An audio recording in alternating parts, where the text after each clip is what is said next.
is all I have, and all I watch my video from, or I actually noticed it when I was compiling the video, and I had a lot of loose ends, and what do you call it? I thought I'd put a video together, just tie them up so that I don't have any loose ends. So basically, first of all, I'm still wearing my cycling attire. This morning it was an absolute shocker. I looked at the temperature before I left and it was plus 3 degrees. Absolutely horrid. I thought that my ears would fall out. As soon as I gathered any speed, the wind just... Oh, painful as anything. But I survived. There was a lot of cyclists this morning at work, and we all had a bit of a laugh that this is ridiculous. And they were discussing what the temperatures in the spring, what would we be wearing if the weather would be 3 in the morning and everybody's just in full winter attire. And now most of us were halfway summer clothes. There was actually one guy who came with, he had bare shins. What is it? Sari? You know, the bit of your leg under your knee. And he was covered from the ankle and the foot, but he had bare shins. So, what do you call it? Laughing about it, yeah, this is absolutely redonkulous. And then the other story that a story that I forgot to complete on the last clip was my attempt to buy a 6D full frame EOS Canon frame, and apparently there's something wrong with my user account, because it constantly redirects me to a German site, and whatever I try to do, whatever I try to bid, it always, when I first set the account up, I could bid on items, no problem. But then suddenly, I've been using it like a week or two, it started to throw me an error message that you're temporarily suspended. And these error messages were in German. And it's the weirdest thing. And I just could not buy anything with that account. Now I went ahead and I created today I created a company account for because cameras, they're bought for the company. Because the company uses them. So it's only logical to have them under the company name. So now I went ahead and bought a 6D Mark II, and it cost me about 1,500 euros, a bit over. It was under 1,500, but then the shipping, I think it was 40 euros. It was redonkulously expensive, the shipping. But I'm getting a new body. And then this lens here, the 24 to 70 millimeter L series lens, which is a full frame lens, will just pop in there nicely.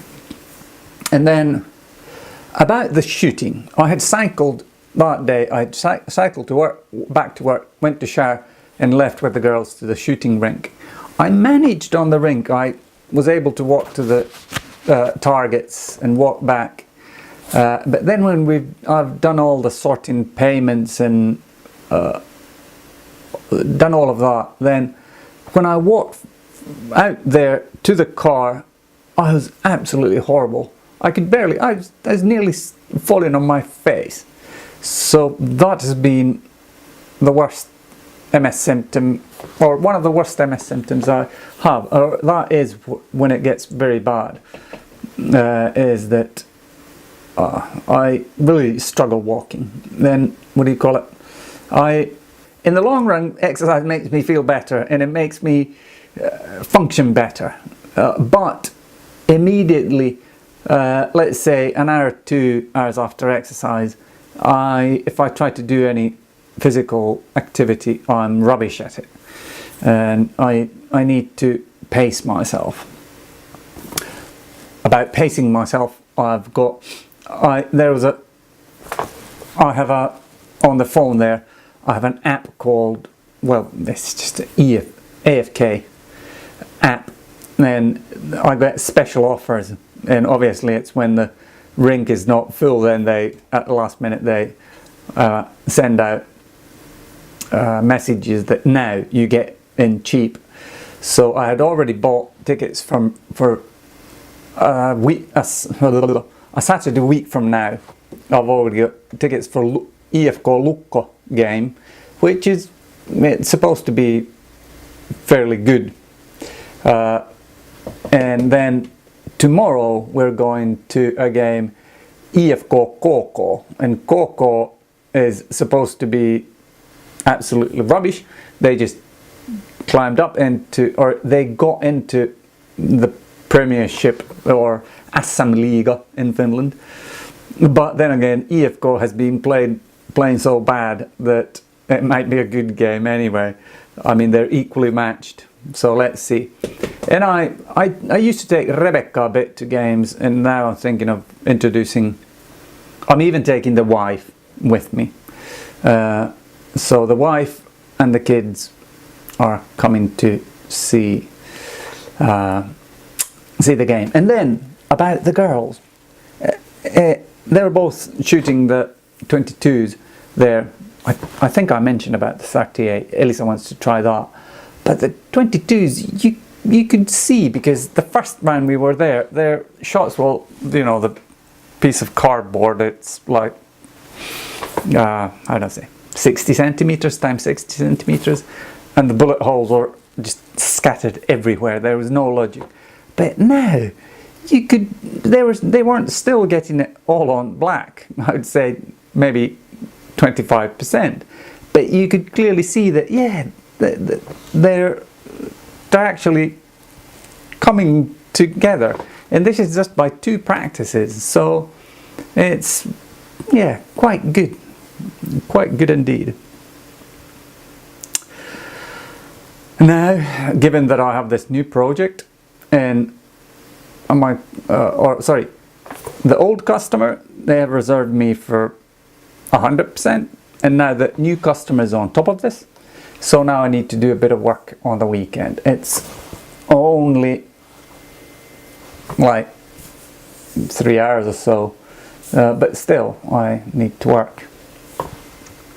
I brought my mouse with me because this I used it when I have a touchpad that I use, because when I was doing a lot of diagrams and stuff like that, I think in Visio, yeah, I think Microsoft Visio, one of these project management things, or where you can do UMLs and stuff like that, and there you need to kind of move your hand, like keep it slightly in the air and then move it, and it did something that with my shoulder, it just got absolutely broken. So now this mouse, it's a lot easier. You just keep your hand steady, and the only thing you're moving is your fingers. So, but this one, it doesn't work with a PC. I can operate my Apple perfectly, but my work computer is a PC, so I'm out of luck with that. So now I brought my mouse so I can operate it properly. So I think that's the loose ends tied up. It's my fragrant oil, it's my costly Forgot to mention as a last thing from today, I watched Mike Bickle. Some of you may know him, most of you won't. But Mike Bickle is the founder of IHOP. It's International House of Pancakes, and it's Mike's place called International House of Prayer. And I watched his sermon, it was on the 18th birthday of IHOP Kansas City, and he was talking about a fast that Bob Jones had Bob Jones and Art Katz. This was the first time I heard about Art Katz was involved in calling this fast, and basically what they did, they called a fast for a Daniel fast for 21 days. And the funny thing is, I participated in it. That was the first ever long fast that I did, and this was approximately, well, now I know, it was approximately 18 years ago. And we actually went there as a group. It was, I think, the church kind of thing that we were involved was called Rock the City, and we went there and what do you call it, participated, or I didn't participate, the people who played music, they participated in the 24/7 worship. And this was when it was in barracks, so it was a very humble beginning. And Mike was talking in a sermon about the promises of God and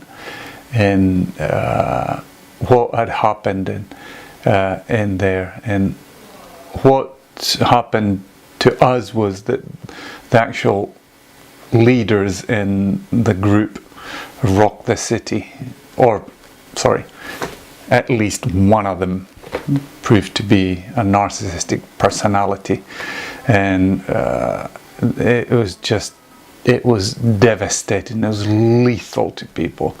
There's people, but enough of that. What I remembered when Mike was talking about God's promises and prophecies and how miraculous was the norm, kind of, and I was looking at my heart for, from that time onwards, and it has never disappeared. I've always had this feeling of that, yes, God is there, God's able to do something miraculous. And it has been, my heart's still there, but it's been 18 years, over 18 years. What do you call it? Remembering this and how Mike was explaining this, and me knowing, me actually being a part of this, and doing it. I mean, we went there and we went to Kansas City. I think I went there 2 or 3 times, and there were, it was, I have fond memories of that. And at that time, nearly 20 years ago, I had a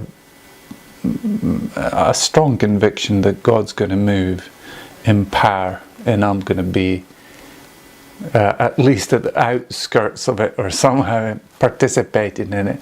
And I was waiting that, yes, something will happen.